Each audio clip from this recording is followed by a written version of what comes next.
everyone, RemanX here, and my favorite characters in the game. Despite the news that we got over the blog, I'm still hyped for this character. I think they got a lot of things right, a couple of things wrong. More importantly, we got some hints and some previews about what's really going on with the other characters in his team, and we're going to go over a lot of that. Stay tuned. You'll see my full reaction as we go through. So first things first, he looks incredible. As a character model, I think they got this spot on. So from his golden skin to his golden locks to his eyebrows that just look disappointed with the blog material below, they are really capturing, I think, the image in the comics in some very specific ways and bringing them into a game. The art department has outdone themselves with some of the effects, including his cosmic rays being summoned into his fist. Absolutely a great character. And with the ushering in of Adam Warlock, there are a lot of things we have to talk about how he's going to work, what I think he's going to counter, because it isn't obvious. I think specifically right away. So we're going to get down to the meat of it. We're going to talk about something important. And by the way, if you guys haven't taken a look at the blog, it's been updated with some information regarding Safeguard. Safeguard was something that was introduced in this kit, and we're going to talk about it in a moment. But I want you guys to get an idea of how it works. So Safeguard is a new positive effect that locks all the positive effects on a character so that they can't be cleared or flipped. Safeguard itself can't be copied and stolen by enemies, and a character with Safeguard will hang on to their positive effects until they're used up normally. So either over time or like death proof if it procs, no matter how powerful their opponent is. So a level 1 character with death proof will not die until he's killed naturally, or take damage enough to kill him and then refresh it. So you can't just steal it and make amend. But more importantly, this is going to be big with something that happens on his kit. So remember, Safeguard locking buffs in place until they're consumed naturally. So I think I want to start with his passive, because his passive will give us an idea of what he's doing on spawn.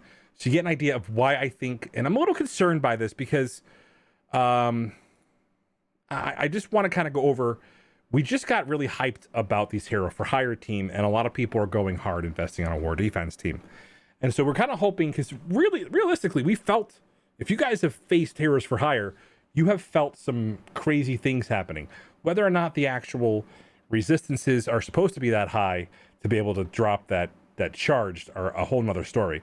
And I don't think that there are some like crazy easy counters as these teams get built up. And with the Colleen Wing Blitz and Misty Blitz on the horizon, we're going to see a lot more of these teams featured on war defense, and they're good at a lot of levels. But let's talk about this passive. So he applies Safeguard and immunity to self and all Infinity Watch allies. So the part about this that it's important is Safeguard, immunity. So on turn 1, Misty Knight would simply ability block the highest health character, because she removed the buffs first and then apply ability block. But with Safeguard, immunity will be locked in place. So right away, we start to see some of the abilities winding down. That being said, Colleen Wing's heal block also. And then her bleeds on her persistent turns, depending on if it's continues, will be a big deal. All right. So we don't know his speed. We don't know his additional stats. I'm going to assume as a legendary, they're going to be off the charts good. But realistically, we won't know until he's in game relatively soon. We think the patch will be probably the 1st or 2nd or the 8th coming up. So a week or two coming up here. We should know soon. If health is full at the start of the match, he's kind of getting the Ultron treatment revive once with 60% of this character's max health. Here it comes. On revive, gain death proof regeneration, defense up, clear all negative effects from self and Infinity Watch allies. This is starting to feel a little bit like an arena team with all of these smart AI things that happen on certain conditions. This is starting to feel a little bit like an arena defense team. On turn, clear regeneration from all enemies. If any enemy had a regeneration, apply 2 regeneration for 2 turns for the most injured ally. Again, these are specifically designed to target Black Order, but where has Black Order been relevant lately? Might still be in your shard. When this character drops below 20% health, gain regeneration, Safeguard, and 2 deflect. which is realistically, like I said, this is that threshold we were talking about where certain things make them harder to kill. When this character, any Infinity Watch ally gains death proof, applies safeguard to that character. This will be interesting if certain characters are applying that. This team could literally have safeguard the entire duration and become nearly unkillable. If this character has 4 or more Infinity Watch allies, now this is important. So until their full team arrives on the field, and remember, 4 or more, which means this is a full team of 5 being sold to us. That's what I see right now. Whether or not we get the 5 initially with the next patch, or they delay it somehow, will come down to this. So I think that it's going to be Gamora, Nebula, Adam Warlock, and 2 unrevealed characters, and it looks like from the rumors it's Phyla-Vell and Moondragon, both really amazing characters in their own right. 30% max health. So let's go back to this. So right off the bat, he's basically preserving himself and his team from some very specific actions, and that'll help prevent them from getting that early damage from a team like Heroes for Hire. So this literally could potentially be a counter to that team, and I'm kind of hoping they're not. I'm hoping they're not selling us the counter right away. All right, so most importantly here, we're going to start with this. Attack primary target for 500% damage. Apply ability block for 2 turns. Okay, so this is his first turn. Apply ability block to all villain protectors for 2 turns, which, Cole and Thanos, see you later. And then apply disrupted to all enemy protectors for 2 turns. This attack is unavoidable. So right off the bat, they're preventing the enemy protectors, so on the opposing team, from getting taunt. Okay?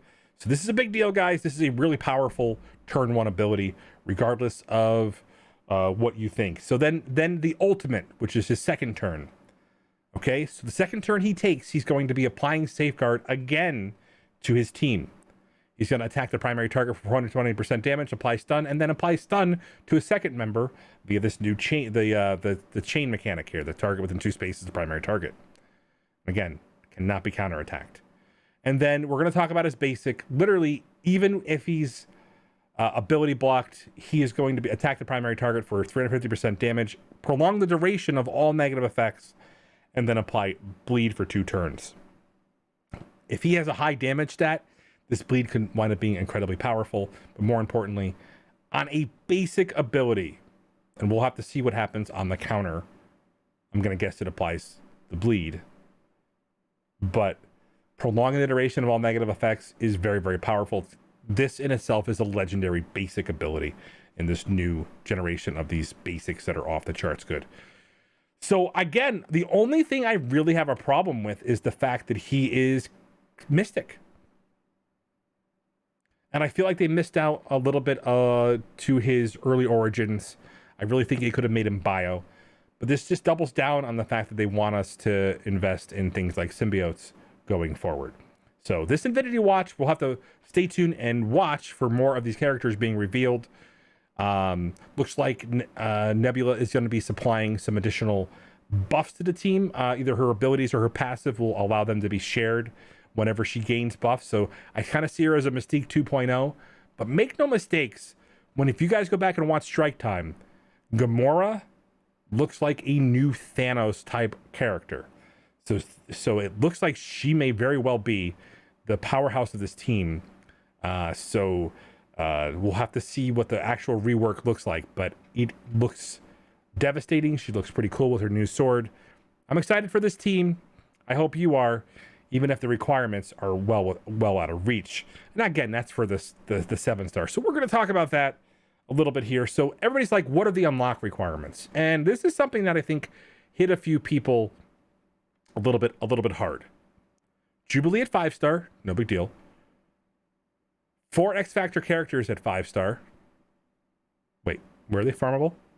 Oh, okay. Strike Pass character, huh? That's a new one. All right, well, get your wallets out, guys. Characters level 65, gear tier 12, ISO class level 3. And this is where we're looking at this now, is they're starting to double down on ISO unlock requirements. Never mind tier 6 and tier 7 and 8. Well, if you can get a 5, you're going to be able to do some additional levels here. But I'm curious to see what this actually looks like. Stay tuned. Obviously, I'm shooting for a 7-star on release for my favorite character. I now have to compete with priorities for my raid teams versus my want team here for this new character.